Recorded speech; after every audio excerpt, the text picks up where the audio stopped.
Hi guys, welcome our channel care finance guide. आज हम discuss करने वाले हैं यस बैंक का स्टॉक्स। यस बैंक के स्टॉक्स में क्या होगा और क्या न्यूज़ है उसमें, और यस बैंक का शेयर कहाँ तक जाएगा। पिछले 2-4 महीने से बहुत सारी न्यूज़ आ रही है कि यस बैंक में बहुत सारा फंड आने वाला है, ये प्राइवेट इक्विटी फंड इन्वेस्ट करने वाले हैं, $1 अरब आने वाले हैं। लेकिन वो कुछ भी फाइनल नहीं हुआ है अब तक, क्योंकि यस बैंक में एक सबसे बड़ी दिक्कत है उसका एनपीए। उसमें 51,000 का बैड एनपीए है, जो 51,000 करोड़ रुपीस है। इसके एनपीए के वजह से कोई भी प्राइवेट इक्विटी फंड उसमें फंड नहीं डालना चाहता, इन्वेस्टमेंट नहीं करना चाहता, इसीलिए कोई भी डील फाइनल नहीं हुए। बैंक ने अपने 51,000 करोड़ रुपीस का एनपीए जेसी फ्लावर कंपनीज एआरसी कंपनी को सेल कर दिया है। वो क्या न्यूज़ है? एक यूएसए की जेसी फ्लावर कंपनी है, एआरसी कंपनी, उसने सारा एनपीए उसने ले लिया है। उसके अगेंस्ट में उसने 12,000 करोड़ रुपीस का ऑफ़र दिया था, जो यस बैंक ने एक्सेप्ट कर लिया है। तो उस हिसाब से 12,000 करोड़ रुपीस जेसी फ्लावर कंपनी यस बैंक को देगी। उसका 15% कैश यस बैंक को पहले देगी, उसके बाद उसका एनपीए का 20% स्टेक यस बैंक को जेसी फ्लावर एआरसी कंपनी में मिलेगा, और 80% एनपीए है जो जेसी फ्लावर ले लेगा। उस जेसी फ्लावर डिफ़ॉल्ट करने वाले कर्जदारों से लोन वसूल करेगी। ये डील की वजह से यस बैंक में जो बड़ी दिक्कत थी, एनपीए बैड एनपीए थी, वो दिक्कत रिजॉल्व हो जाएगी। तो वो बहुत कंपनी को बहुत उससे अच्छा फ़ायदा होगा।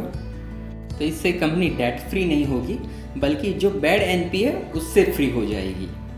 और ये एनपीए की वजह से जो भी प्राइवेट इक्विटी फंड इन्वेस्ट नहीं करती थी, वो इन्वेस्ट आ सकता है। अगर हमारे स्टॉक एनालिसिस आपको पसंद आया है तो प्लीज़ लाइक करें, और ऐसे नए स्टॉक पे एनालिसिस जानने के लिए प्लीज़ हमारे चैनल केयर फाइनेंस को आप सब्सक्राइब करें और बेल आइकन को दबा दें। हम उसका यस बैंक का फाइनेंशियल चेक करते हैं। फाइनेंशियल ईयर 2020 में उसका रेवेन्यू 20,423 रुपीज़ का रेवेन्यू हुआ है, जो पिछले साल 23,475 था। तो थोड़ा ही कम है, बहुत डिफरेंस नहीं है। उसका जब ई बीटा हम देखते हैं तो ई बीटा FY22 में 1,433 रुपीज़ है, जबकि FY20 में -4,401 है। तो उसमें बहुत ही बढ़िया परफॉर्म किया है। अगर हम उसका नेट इनकम भी देखें, नेट इनकम इस साल FY22 में 1,064 हुआ है, जबकि FY21 में -3,488 था। तो उसमें बहुत ही बढ़िया परफॉर्म किया। तो उसका EPS भी बढ़ा है, 0.42 है, जो FY21 में -1.86 था। हम यस बैंक का कैश फ्लो स्टेटमेंट देखते हैं। उसमें हम देखेंगे FY21 में +20,894 का नेट कैश चेंज हुआ है, जबकि FY2020 में -8,554 था। और उसका कैपिटल एक्सपेंडिचर भी कम हुआ है। FY21 में 269 करोड़ है, जबकि FY2020 में 541 था। और फ्री कैश फ्लो भी बढ़ा है। FY21 में 49,854 है, जबकि FY2020 में -58,262 था। तो उसका परफॉर्मेंस बहुत ही अच्छा हुआ है। अब हम चेक करते हैं FII DII का होल्डिंग। FII का होल्डिंग 10.95% है। उसमें हमारा होल्डिंग प्राइवेट लिमिटेड का 1.16% है। अगर हम फाइनेंशियल इंस्टीट्यूट्स का देखें, जो कि DII है, उसमें सबसे बड़ा स्टेक्स SBI है, स्टेट बैंक ऑफ इंडिया का 30%। उसके बाद ICICI बैंक है 2.99%, एक्सिस बैंक का 1.96 है, बंधन बैंक का 1.20% है, और IDFC फर्स्ट बैंक का 1.15, और अनदर क्वालिफाइड इंस्टीट्यूशनल बायर का 5.25 है, और लाइफ इंश्योरेंस LIC का 4.98% है। तो उन सबका मिला के हम 55% जितना FII और DII का होल्डिंग होता है, वो बहुत ही बढ़िया है।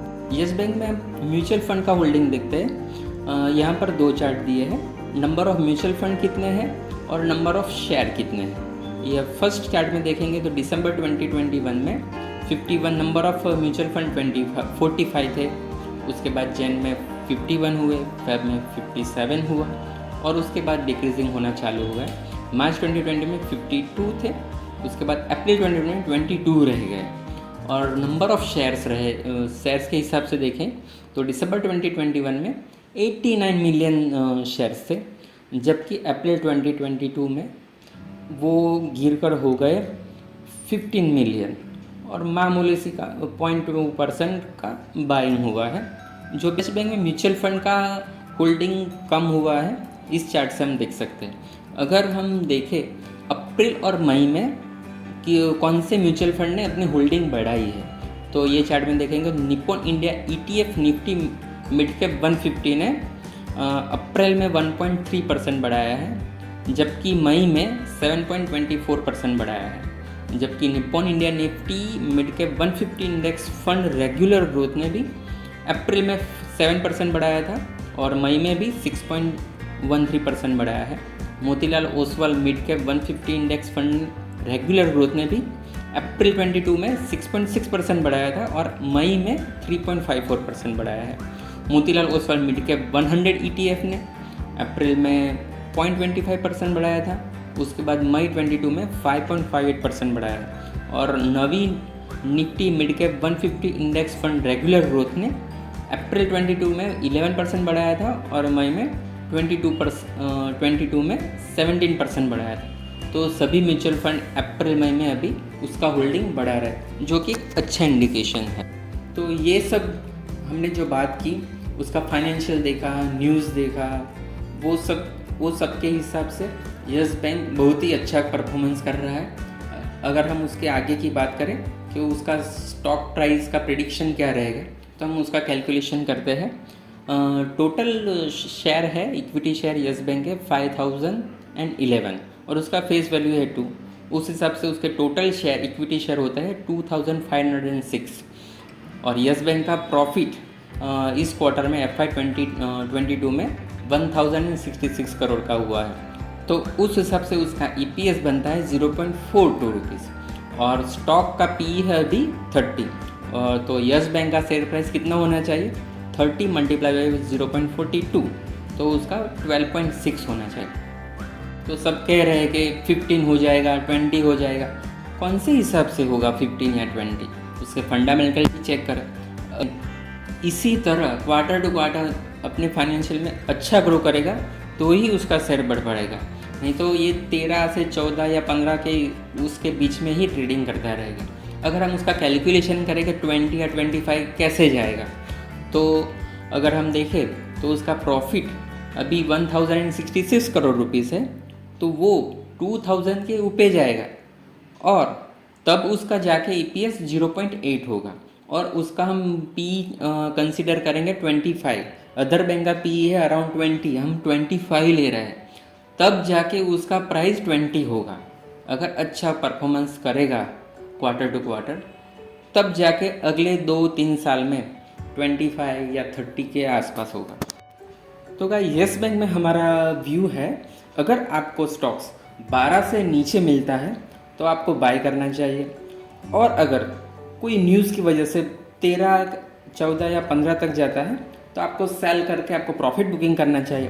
अगर आपका नज़रिया 2 साल के ऊपर का है तो ही आपको 16 से 20 के ऊपर का वैल्यूएशन मिल सकता है। अदरवाइज़ आप शॉर्ट करें, 13 से 15 के बीच में प्रॉफिट बुकिंग करते रहे और डाउन में लेते रहे। यही हमारी राय है।